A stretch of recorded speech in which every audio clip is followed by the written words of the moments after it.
donc tournez dans vos Bibles aujourd'hui, dans le merveilleux livre de la révélation du Seigneur Jésus-Christ, l'Apocalypse. L'Apocalypse, chapitre 4. Aujourd'hui, on est dans le chapitre 4. On a commencé la semaine dernière. Quel livre extraordinaire! Quel livre extraordinaire! C'est...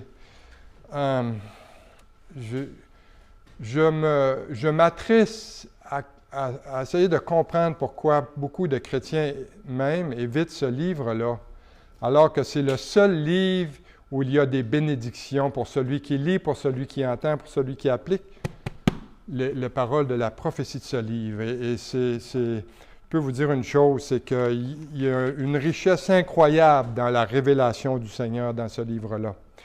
Donc, vous êtes tout le monde là au chapitre 4. On a vu le verset 1 la semaine dernière. Et avant qu'on aille dans le texte, on va courber nos têtes et on va prier. Seigneur, notre Dieu Tout-Puissant, on veut te remercier pour le privilège qu'on a de pouvoir tenir ta parole dans nos mains aujourd'hui. Seigneur, c'était pas comme ça au tout début. Seigneur, on n'avait pas accès encore au canon de l'Écriture, alors qu'il n'était pas complet encore. Les premiers chrétiens du temps Seigneur de l'Église, eh bien, ils n'avaient pas le canon encore des Écritures complètes. Et aujourd'hui, on a le privilège de l'avoir et de pouvoir le lire, de l'étudier, de le méditer et de l'appliquer. Alors, Seigneur, enlève cette chair aujourd'hui, Seigneur, et que ton Saint-Esprit, Seigneur, puisse parler, puisse s'adresser à nos cœurs par ta parole, ta divine parole. Dans le nom de Jésus, on te prie. Amen. Amen. Alors, tournez avec moi. On va aller dans le texte aujourd'hui. On va faire le chapitre 4 à partir du verset 2, parce qu'on a couvert le verset 1 la semaine dernière. Et il va être en ligne dans les prochains jours, celui de la semaine dernière. Là, je suis toujours une semaine en arrière. Donc verset 2 jusqu'au verset 11. Alors, allons-y. Donc, aussitôt je fus ravi en esprit, et voici, il y avait... on va faire d'autres choses. On va commencer au verset 1, même si on ne le couvre pas aujourd'hui, le verset 1. Okay? Donc, après cela, je regardai, voici une porte était ouverte dans le ciel. La première voix que j'avais vue, que j'avais entendue, comme le son d'une trompette, et qui me parlait, dit, « Monte ici et je te ferai voir ce qui doit arriver dans la suite. » Aussitôt je fus ravi en esprit, et voici, il y avait un trône dans le ciel, et sur ce trône, quelqu'un était assis. Celui qui était assis avait l'aspect d'une pierre de jaspe et de sardoine, et le trône était environné d'un arc-en-ciel semblable à de l'émeraude. Autour du trône, je vis 24 trônes, et sur ces trônes, 24 vieillards assis, certaines versions disent anciens, revêtus de vêtements blancs, et sur leurs têtes des couronnes d'or. Du trône sortent des éclairs, des voix et des tonnerres. Et devant le trône brûlent 7 lampes ardentes, qui sont les 7 esprits de Dieu.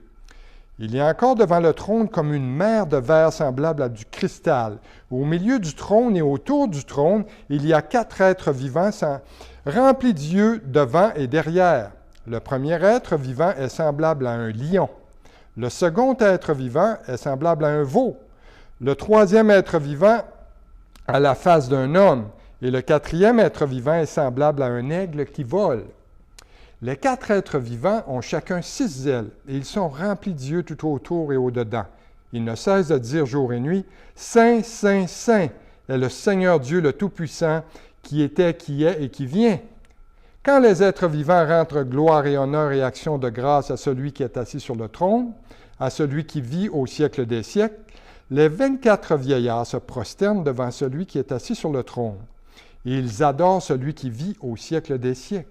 Et ils jettent leur couronne devant le trône en disant, « Tu es digne, notre Seigneur, notre Dieu, de recevoir la gloire et l'honneur et la puissance, car tu as créé toutes choses, et c'est par ta volonté qu'elles existent et qu'elles ont été créées. » Wow!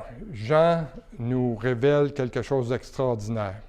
Donc aujourd'hui, on va voir l'apôtre Jean a eu une expérience peu ordinaire, une expérience que tout être humain aspire, mais que des milliards de gens vivant sur Terre ou ayant déjà vécu sur Terre n'auront jamais le privilège de vivre une expérience céleste. Et nous aurons droit de faire la visite de la maison de Dieu, aujourd'hui guidé par notre, comme je l'ai appelé la semaine dernière, notre agent d'immeuble céleste, l'apôtre Jean. Hein? Combien ça va être excitant de voir qu'est-ce que le Seigneur a montré à Jean. Premièrement, allons dans les versets 2 et 3. Et là, il y a des différentes sections dans le chapitre. La première est concernant ce que Jean voit sur le trône. Okay? Il voit ici, il est ravi en esprit, et il dit qu'il y avait un trône dans le ciel. Quelqu'un qui était assis sur le trône. Et celui qui était assis sur ce trône-là avait l'aspect d'une pierre de jaspe et de sardoine. Lorsque Jean est amené au ciel, il se retrouve dans la présence de Dieu, à l'endroit où Dieu a son trône. Okay? Donc, c'est l'endroit où tout se passe. Ça, c'est le quartier général, c'est le centre de l'univers. Là, dans Apocalypse chapitre 4, on est projeté dans les cieux. Okay? Et d'ailleurs, l'apôtre Jean, tout ce qu'il voit, il voit le quartier général céleste de tout l'univers. C'est l'endroit où Dieu a tout pouvoir et toute autorité. Et il a de la domination parce qu'il est omnipotent, omniscient et omniprésent. C'est l'endroit où la vie des hommes et des femmes présents sur Terre sont évalués et sont jugés. Tout ce qui se déroule dans l'univers est décidé à cet endroit-là. Et c'est aussi l'endroit où Jésus intercède pour nous, les croyants. Et la première chose que Jean voit est le trône de Dieu. Ça, c'est le mot-clé de la scène céleste ici. Le mot trône est utilisé 46 fois dans l'Apocalypse. Donc, c'est un mot très important. C'est un endroit qui est le point de rassemblement de ceux qui sont au ciel, dans la présence de Dieu, où Dieu exerce sa volonté et sa souveraineté. Quel privilège pour nous d'avoir cet aperçu-là du ciel. Okay? Donc, on se projette sur la scène céleste. Et vous savez, plusieurs d'entre vous le savent, durant quelques années, on a habité aux États-Unis, moi et mon épouse, et on habitait près de la capitale qui est Boise, en Idaho, et puis ça m'est arrivé à quelques reprises d'aller visiter le State Capitol Building de l'État. Là où c'est l'endroit où le gouvernement de l'État prend toutes les décisions puis dirige l'État. Et j'ai eu aussi le privilège de m'asseoir sur la chaise du gouverneur de l'État de l'époque. Et c'est un bel endroit, c'est un endroit somptueux dans le Capitol State Building. Il y a 4 sortes de marbre et puis c'est très, très beau. Mais tout ça me fait penser que c'est une bien pâle image de ce que le quartier général divin, le centre de contrôle, le gouvernement mondial divin, pas celui qui veut le pousser maintenant sur Terre, mais celui qui est céleste, et là où Dieu a son trône. Et Jean est ravi en esprit au ciel. Et son attention se dirige immédiatement sur quelqu'un, sur celui qui est assis sur le trône. Bien que le celui n'est pas mentionné ici dans ce verset-ci, eh bien, on sait clairement que c'est Dieu le Père parce que c'est mentionné dans un chapitre plus loin, au chapitre 5. Lorsqu'on retrouve l'agneau de Dieu, qui est Jésus, qui s'approche de celui qui est sur le trône. Et ensuite, Jean décrit Dieu. Mais ce qui est intéressant, c'est la description qu'il fait de lui. Il ne dit pas que Dieu, ressemblait à un fils d'homme ou avait les cheveux blancs ou des pieds d'airain. Non, ce n'est pas ça qu'il dit. Jean, tout ce qu'il communique au sujet du Père, c'est sa gloire. La gloire qui manifeste, comment? Par des couleurs incroyables.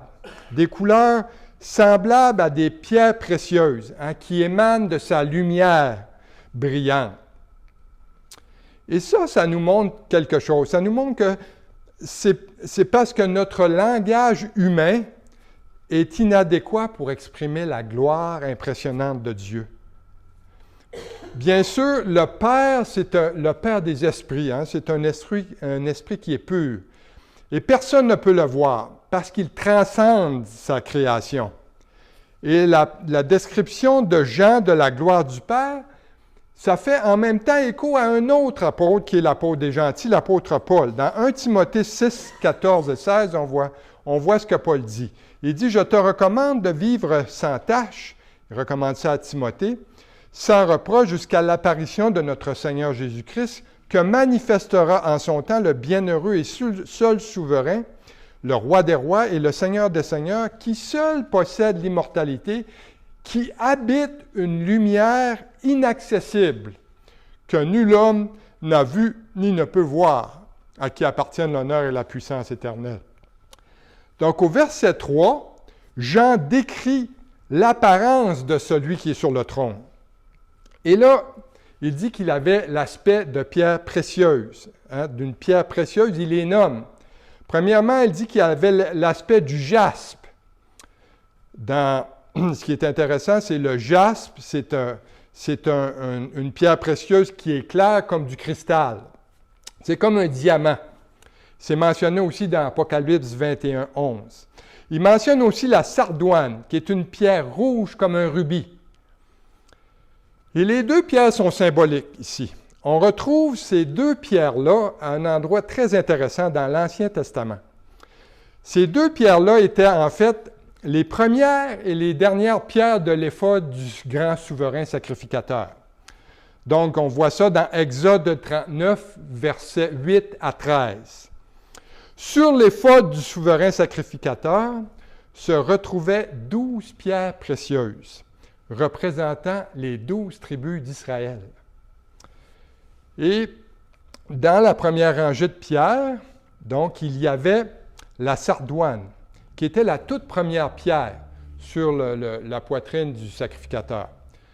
Et l'étendard ou l'effigie de la sardoine était la tribu de Ruben, qui était le premier fils de Jacob. Et la dernière pierre sur l'éphod du grand sacrificateur était le jaspe, qui était Benjamin, le dernier fils, qui est le fils de la main droite de Jacob, qu'on dit, donc Benjamin. Et ce que Jean communique ici à travers ces symboles-là, c'est qu'il a contemplé quoi? La gloire du Dieu d'Israël, qui a été révélée au monde, comment? Par son Fils Jésus-Christ qu'on voit ici dans l'Apocalypse. Parce que l'Apocalypse, c'est la révélation de Jésus-Christ. Et Jean, d'ailleurs, qui a écrit l'Évangile de Jean, au chapitre 1, verset 14, il en parle aussi, il dit ceci, « Et la parole a été faite chair, et elle a habité parmi nous, pleine de grâce et de vérité, et nous avons contemplé sa gloire, une gloire comme la gloire du Fils venu du Père. » Un sauveur pour le monde entier né de la semence d'Abraham. Et après nous avoir décrit celui qui est assis sur le trône, Jean va nous décrire ce qu'il voit autour du trône.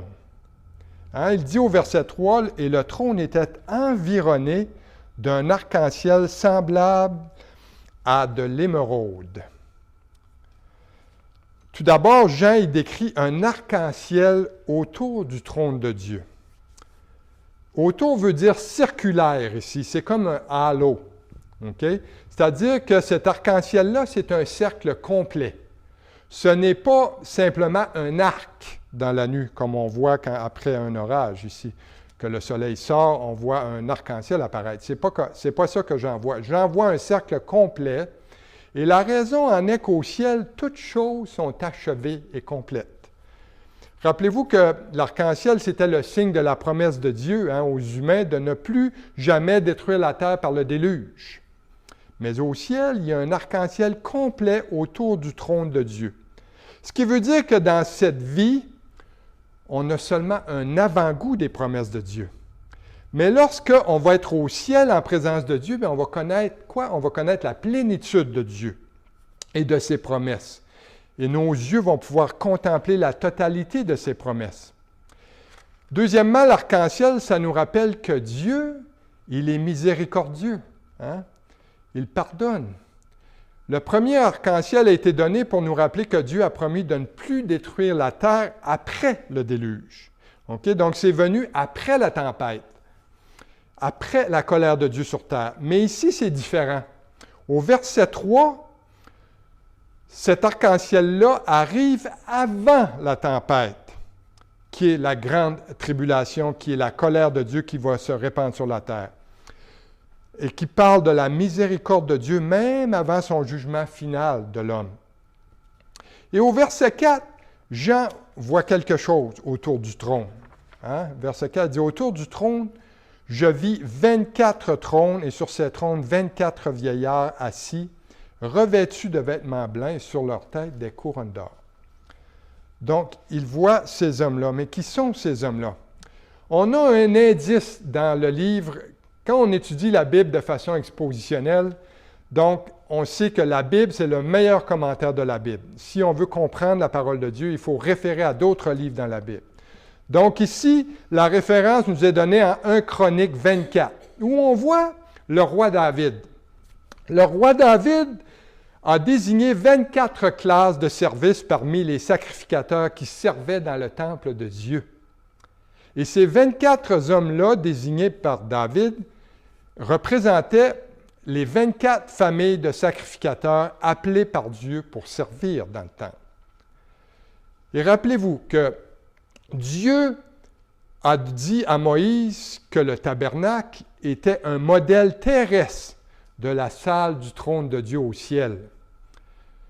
Et ce groupe de vieillards ou d'anciens, selon la façon dont on traduit le mot grec, donc, on trouve au service de Dieu dans la salle du trône, donc, ces anciens-là, qui sont la représentation de tout le peuple de Dieu, qui sert Dieu en tant que sacrificateur. Et ça, on voit ça d'ailleurs dans Apocalypse 1,6, qui dit, on a vu ça auparavant, qui dit que Jésus a fait de nous, les croyants, des sacrificateurs pour Dieu son Père.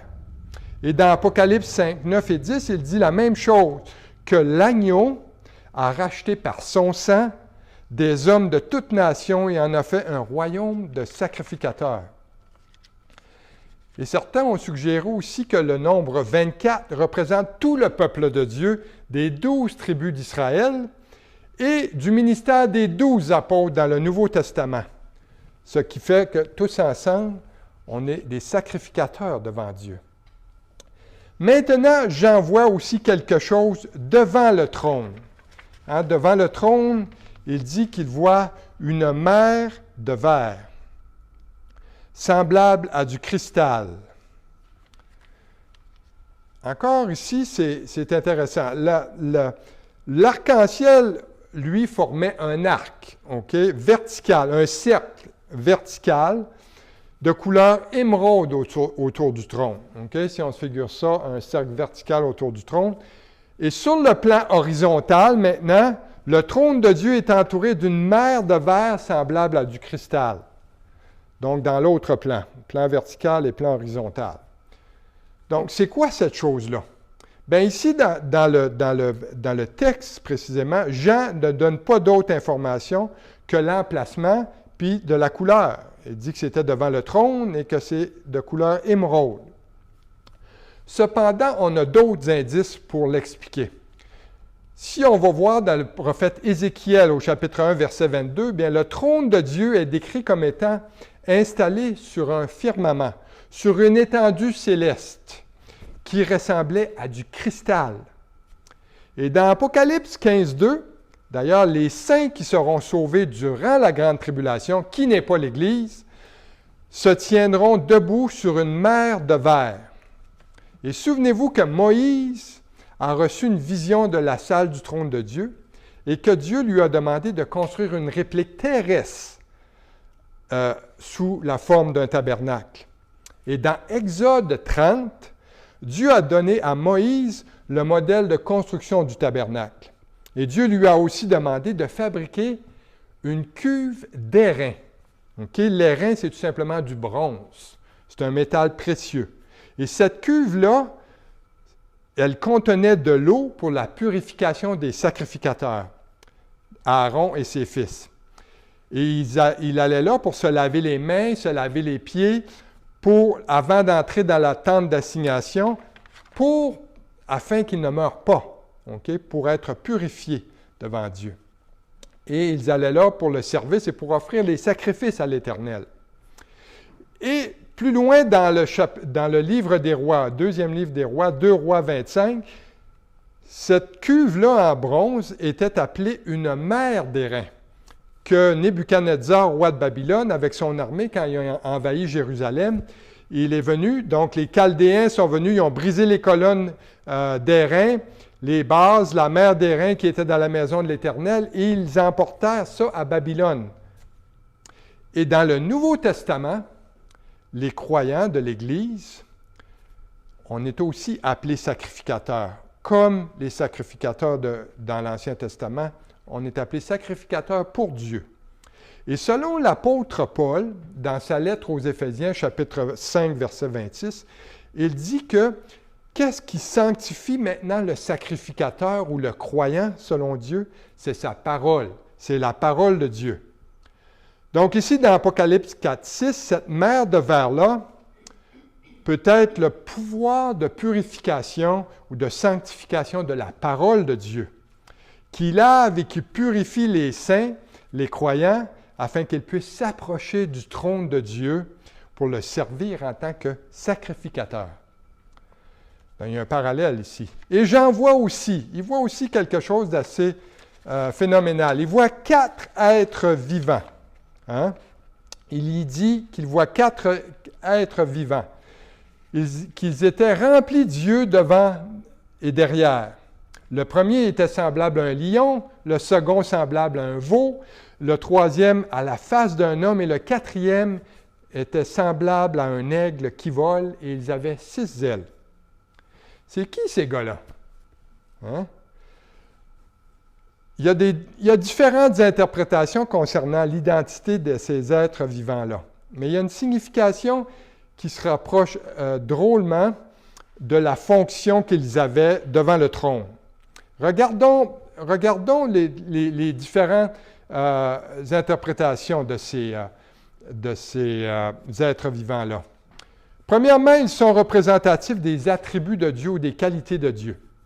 Hein, parce que Dieu, ses attributs, en général, sont représentés par ces 4 divinités-là, soit le lion, le veau, l'homme et l'aigle. Et le fait que les créatures soient remplies d'yeux, avec des yeux devant et derrière, symbolise simplement l'omniscience et l'omniprésence de Dieu qui voit tout et qui sait tout. Une autre interprétation concernant les 4 animaux, soit le lion, le veau, l'homme et l'aigle, eh bien, ceci représente des aspects différents de la majesté divine. Parce que toutes ces créatures-là sont au sommet de leur catégorie respective. Hein? Le lion, c'est le roi des animaux. Ça représente la majesté et l'omnipotence. Le veau ou encore le bœuf, dépendamment de comment on traduit le mot ici, représente le plus important des animaux domestiques, qui est élevé, qui symbolise la patience et le travail continu. L'homme est la plus grande de toutes les créatures de Dieu, en particulier en termes d'intelligence et en termes de pouvoir rationnel. Tandis que l'aigle, lui, c'est le plus grand des oiseaux qui symbolise la souveraineté et la suprématie. Hein, on voit cet aigle-là représentant les États-Unis d'Amérique, par exemple. Ils en ont fait leur logo. La troisième interprétation est que les 4 êtres vivants se comparent aux 4 évangiles, qui présentent Christ sous 4 aspects majeurs de sa personne. Entre autres, l'évangile de Matthieu présente Christ comme le lion, comme un lion, comme le lion de la tribu de Juda, représenté comme le roi. Et son évangile met l'emphase sur ce que Jésus a dit. L'évangile de Marc lui présente le veau ou le bœuf, l'image fidèle du serviteur de Dieu. Son évangile met l'emphase sur ce que Jésus a fait, donc ses accomplissements. Dans l'Évangile de Luc, Jésus est présenté en tant qu'humain. Il est présenté en tant que fils de l'homme. Son Évangile met l'emphase sur ce que Jésus a ressenti en tant qu'homme. Tandis que Jean, dans l'Évangile de Jean, Christ est représenté par l'aigle en tant que divin Fils de Dieu, et son Évangile met l'emphase sur ce qui était, sur qui était Jésus.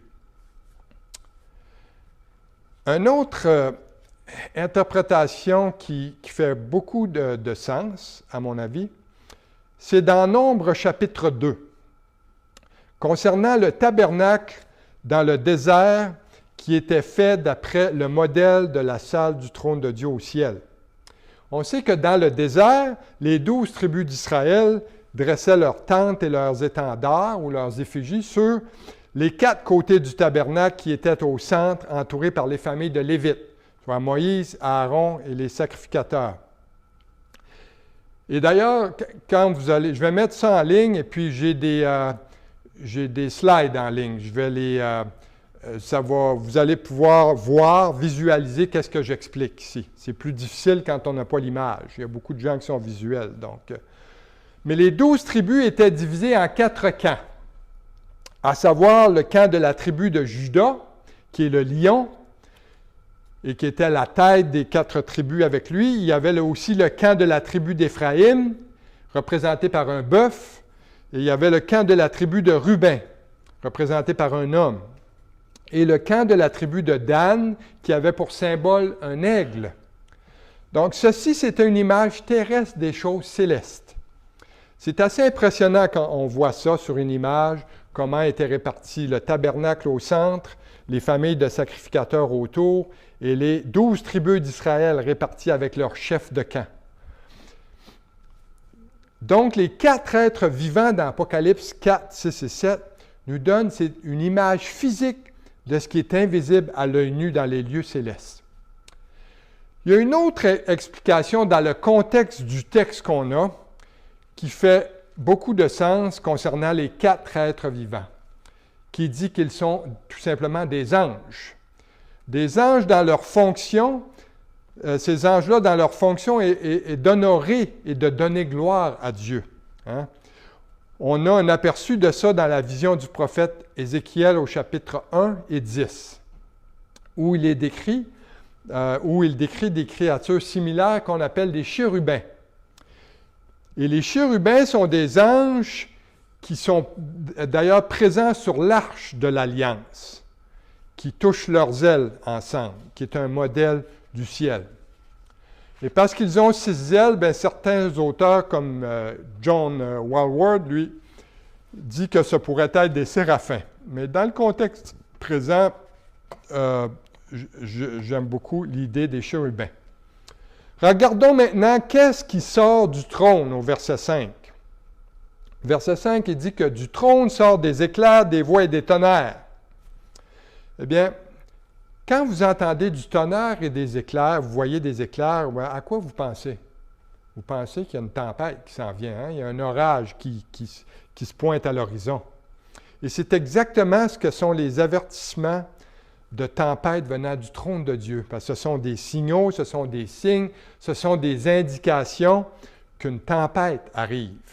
Ce sont des avertissements à un monde impénitent qu'une tempête de destruction massive arrive bientôt, telle que la terre n'en a jamais vu auparavant, et que la Bible appelle la grande tribulation. Lorsqu'on va voir les différents jugements dans les chapitres qui vont suivre, donc on va voir que lorsque les jugements frappent la terre, donc on va voir qu'il y a toujours un avertissement qui est donné immédiatement avant le jugement.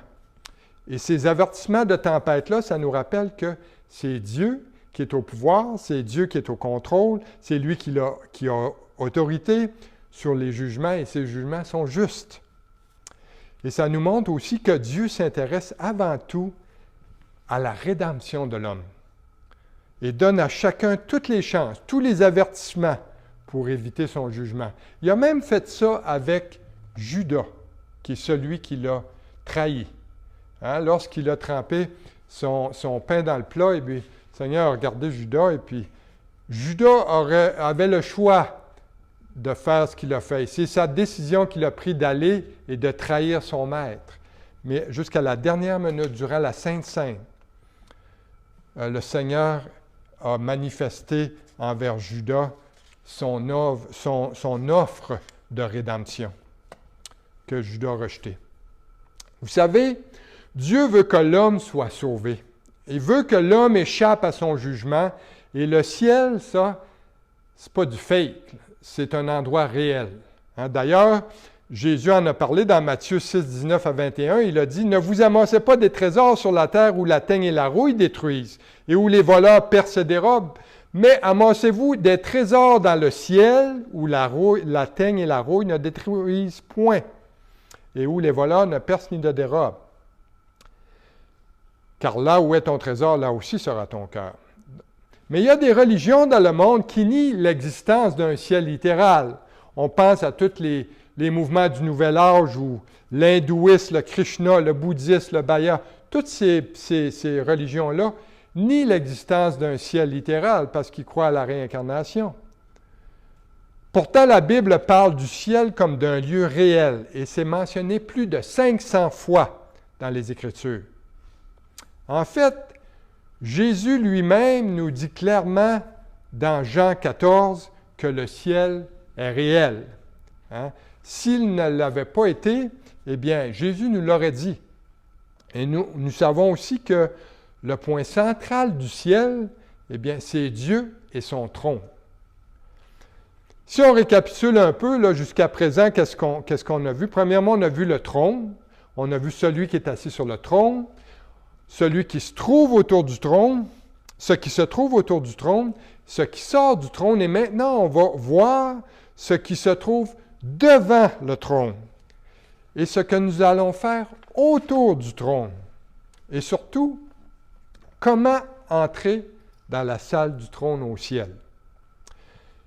Dieu veut qu'on ait un cœur qui désire le ciel. Parce que si on a une perspective céleste, ça nous permet de fixer nos priorités dans la vie. Pour les choses qui sont éternelles, pas les choses terrestres. Et Jean dit que devant le trône, au verset 5, il dit que « brûlent les 7 lampes ardentes, qui sont les 7 esprits de Dieu. » Bon, enfin, une question facile. Celle-là, parce que Jean, ici, nous donne l'interprétation de ce qu'il voit dans le verset. Il dit que devant le trône, il voit 7 lampes, qui sont les 7 esprits de Dieu. Ici, c'est une image du Saint-Esprit. On a vu précédemment que l'Esprit exerce 7 ministères.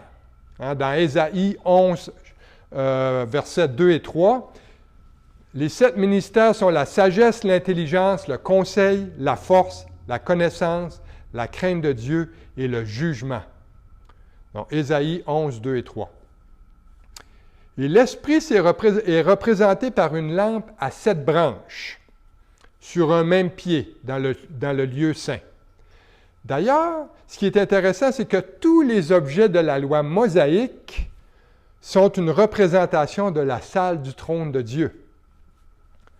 Si on regarde, par exemple, le Saint des Saints dans l'Ancien Testament, on voit sa référence dans l'Apocalypse, chapitre 4, dans la salle du trône divin. Ici, on parle du chandelier, on parle de la lampe, des 7 lampes, c'est-à-dire, et qui sont dans le fond un chandelier à 7 branches. C'est exactement ce que le peuple juif a, qu'on appelle la Ménorah, et qui est symbole du Saint-Esprit. Aussi, dans l'Ancien Testament, on a vu dans Exode 30 la mer d'airain, et on voit dans l'Apocalypse 4, 6 la mer de verre.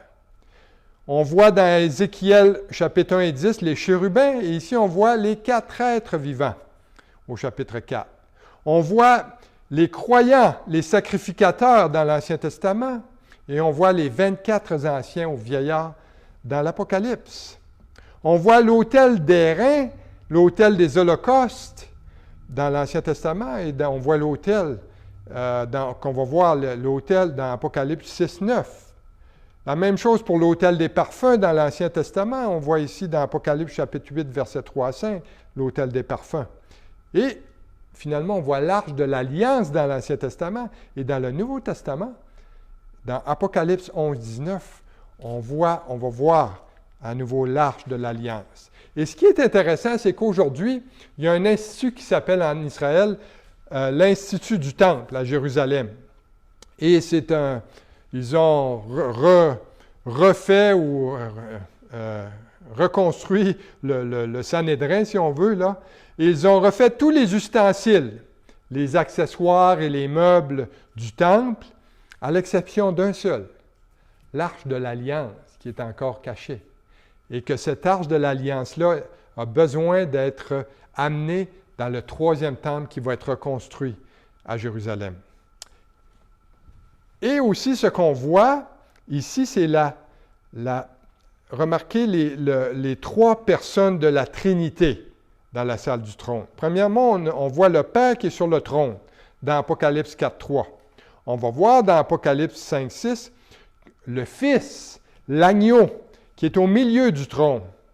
Et on voit aussi l'Esprit qui, lui, est devant le trône, qu'on vient de voir dans Apocalypse 4.5. Donc, on voit ici une image de la Trinité divine. Ce qui nous amène à une question importante.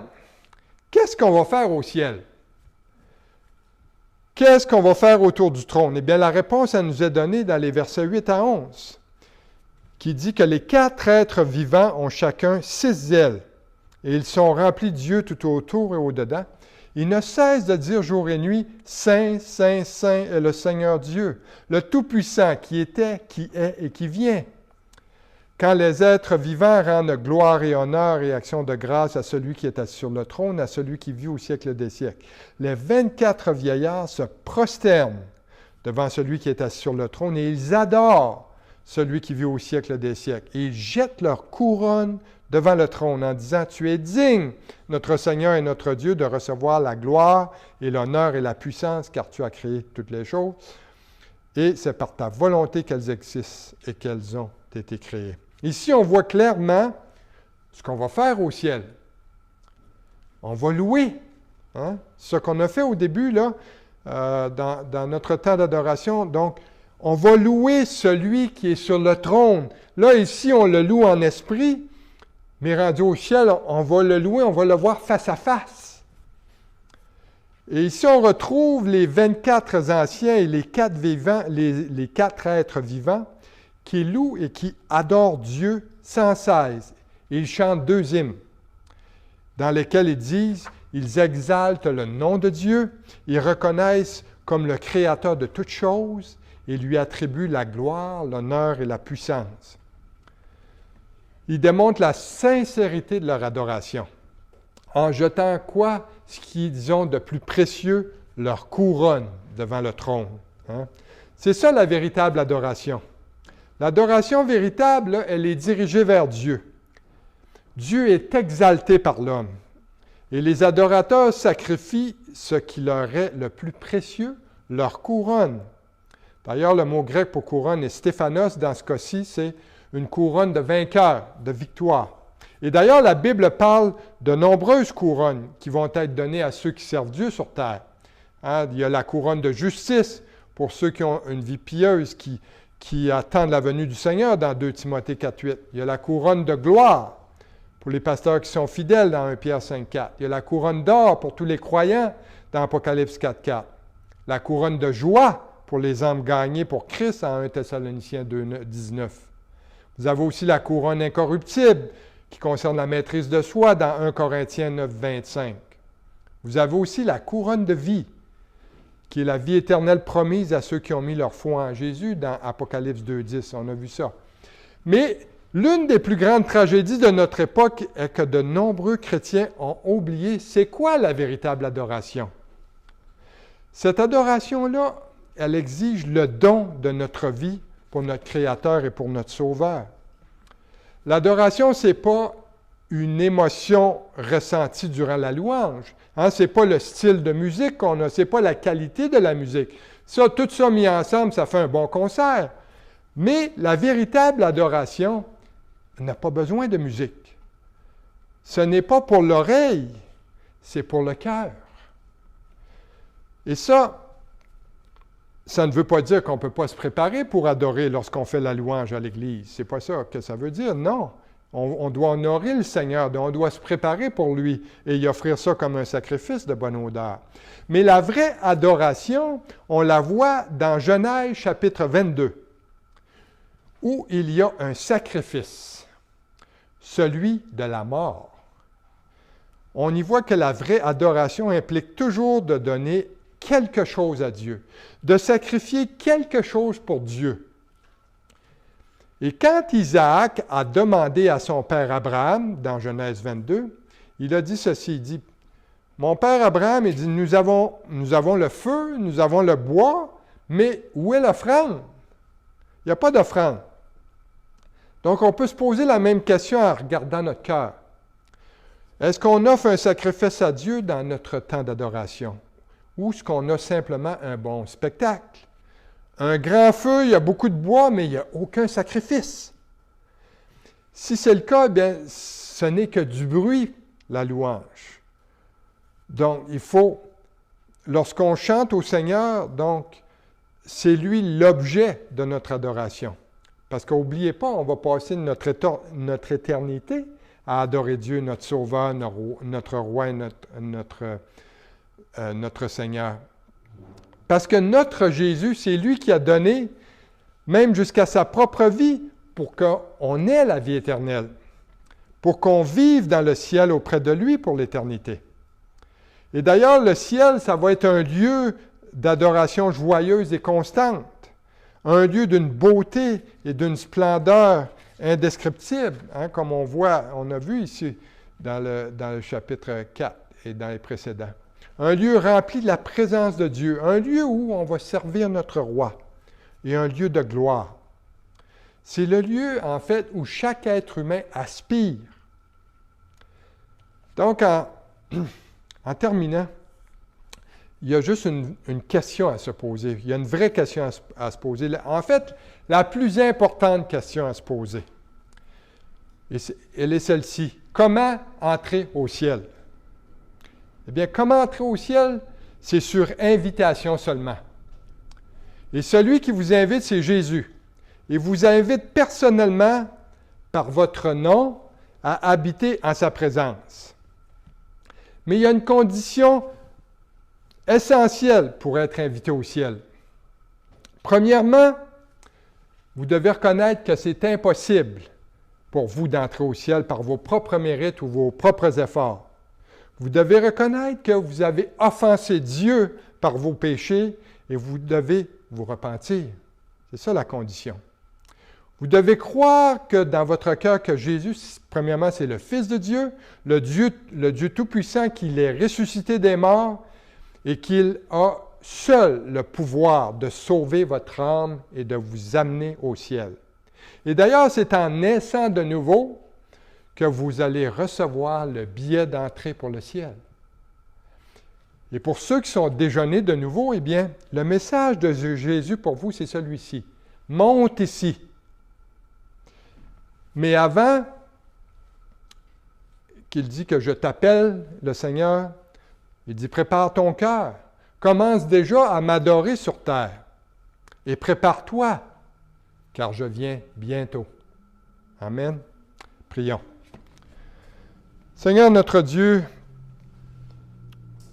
on doit se poser la question aujourd'hui, chacun d'entre nous. Sommes-nous de vrais adorateurs, Seigneur? Ou bien est-ce qu'on donne seulement un spectacle, Seigneur? Est-ce que notre cœur, Seigneur, est un cœur qui adore le Père? Le Père qui est celui qui est sur le trône. Est-ce que notre cœur adore le Fils qui est celui qui est au milieu du trône? Et est-ce que notre cœur adore l'Esprit qui est celui qui est devant le trône, qui est la Trinité du Dieu de gloire? Est-ce que je peux dire, Seigneur, tout ce que je suis, tout ce que j'ai, toutes mes ambitions, tous mes espoirs, tous mes plans, je les remets entre tes mains, Seigneur? Ô Seigneur, oui, Seigneur, je veux le ciel, Seigneur. Je veux Jésus. Je veux vivre pour Jésus, Seigneur. Et je suis tout pour Jésus. Je suis tout pour lui, dans mon être, dans mon âme, Seigneur. Que tout ceci, Seigneur, soit l'expression de notre cœur aujourd'hui. Amen.